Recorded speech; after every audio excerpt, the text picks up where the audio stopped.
It's coming up on 4 years ago now when I had the worst day of my entire career. And that felt like rock bottom that day for a few different reasons that I can talk to you about here. But that awful, awful day that I lived through turned out to be exactly what I needed to set me up for where I am now, to live the kind of life I live now. That day, every single thing that could go wrong did. At that time, I was working in the operating room for a surgical technology company, the largest and most respected in the world. I was one of 500 people who had the skill set that I did, and it was my privilege to be in the operating room running sophisticated imaging and software computer systems for surgeons who were doing very complex brain surgeries and very complex spine surgeries. And in that world, there, for good reasons, there is a culture of perfectionism. There is a culture of,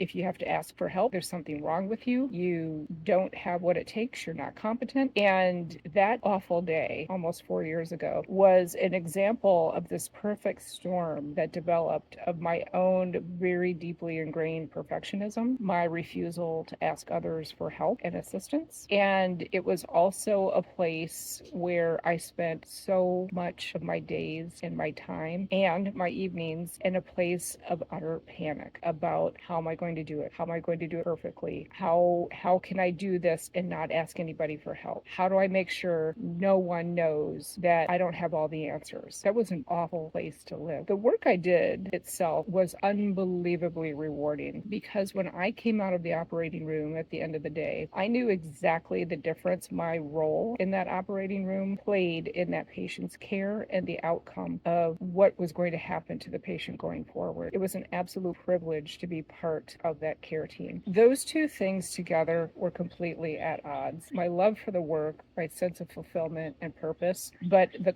culture that I was in that encouraged the perfectionism and not asking for help, all those kinds of things. And then a lot of that was some of my own limiting beliefs that I did not understand I had at the time. That awful day set me on an entirely new trajectory where I had to start rethinking everything I ever thought about myself. Why am I still doing what I do? If I can't do these kinds of things anymore, what does it look like? I was 55 years old when this happened, and I was in a place of, I knew I couldn't keep up the pace and the demand of that kind of work much longer, but I had convinced myself that there's nothing else I can do in this world that will give me this sense of fulfillment and purpose that I so enjoy right now. And the other problem that I was struggling with at that time was my entire identity was wrapped up in the work I did. Anytime I would meet people at events or meeting neighbors or something like that, and I shared with them the kind of work that I did, the conversation, I might have been very interested in what they had to say. And instead of sharing with me anything that they had to share, they wanted to know more about what I did and how it worked. And by default, I ended up being the topic of conversations wherever I went. And that really kind of messes up your sense of self and your self-worth as well. It gets both kind of inflated and also deflated because you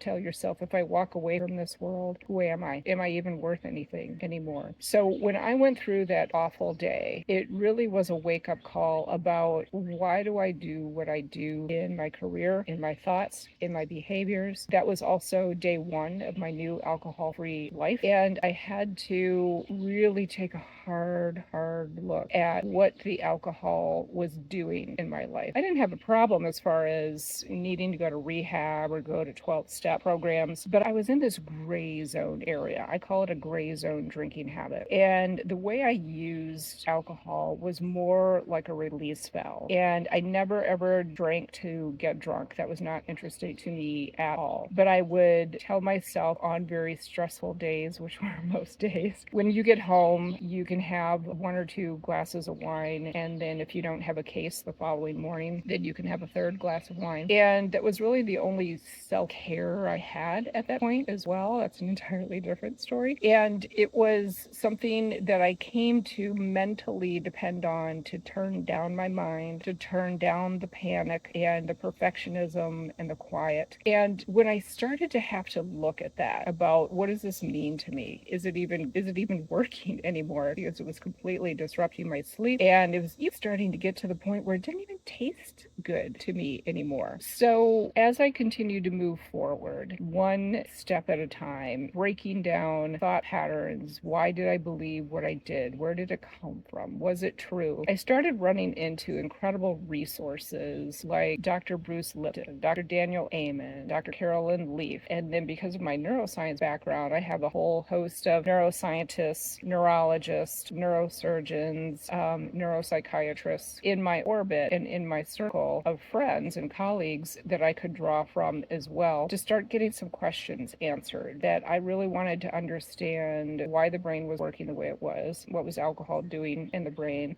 because I was in the middle of my 50s, what did hormonal shifts do to a woman's brain at that time? How were all those things linked? And as I dug in and I did my homework and I used my mind that had been trained for my entire career to read studies and break down data and analyze information, it became very clear to me that there was an entirely different path I could pursue. I could use that neuroscience knowledge that I acquired over 20 years. I came across a couple of different mentors around mindset principles as far as understanding how thought patterns develop, why they're there, how to question if they're true or not. And I also got very, very serious about my faith life. And when I put those three things together, my entire life started to change. I got the courage to walk away from that job with no plan at 55 years old. I got the courage to start my own business. I never thought of myself as an entrepreneur prior to that. And I also started racking up one day after another of wins around kicking alcohol out of my diet for good, starting on a 3-year journey to be in the best shape of my entire life, growing a speaking business. I've never spoken publicly before. I had to do some presentation, that kind of thing for it in my career, just to colleagues and that type of thing, but I've never spoken publicly. And as I was trying out these new things and having success at them, I've developed a following, and I've been coaching women formally for about 3.5 years. And it took me a little while to understand that I could build a ministry and a business out of coaching women do what I had done to turn my own life around. And now I'm at a point where I have a role with the David Bear organization. I'm a contracted coach with them now. And I also run my own coaching business using my proprietary Revive methodology for my clients. I serve both men and women who are at that midpoint of their life. And as I'm in the middle of doing this work, going to speaking engagements, I just was a co-author in a book earlier this year that was released in February. It's the Women Thrive Volume 4 book. So now that I'm in this world, I am living a life I did not think was possible. 5 years ago, when we were all in the middle of COVID, remember that? And maybe you don't want to remember. I had a vision of what I wanted my life to look like, and it was almost identical to what I'm living right now. And none of that would have been possible if I hadn't had that horrible, horrible day in my life, because I was too stuck. And that horrible day shook me awake and said, you have got to get this figured out. You need to start asking for help, and you need to start understanding why you do what you do. And I'm going to tell you the reason I had the courage to do that is because the Holy Spirit spoke to me directly, saying to me in a very clear moment, now is the time. And